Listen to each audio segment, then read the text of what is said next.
ராஜா எங்கள் யேசுவா அல்தனையில் ராஜாவாக வாழ்பவரே யேசுவா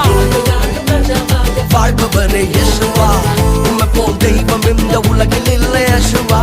ராஜாதி ராஜா மகாராஜா எங்கள் யேசுவா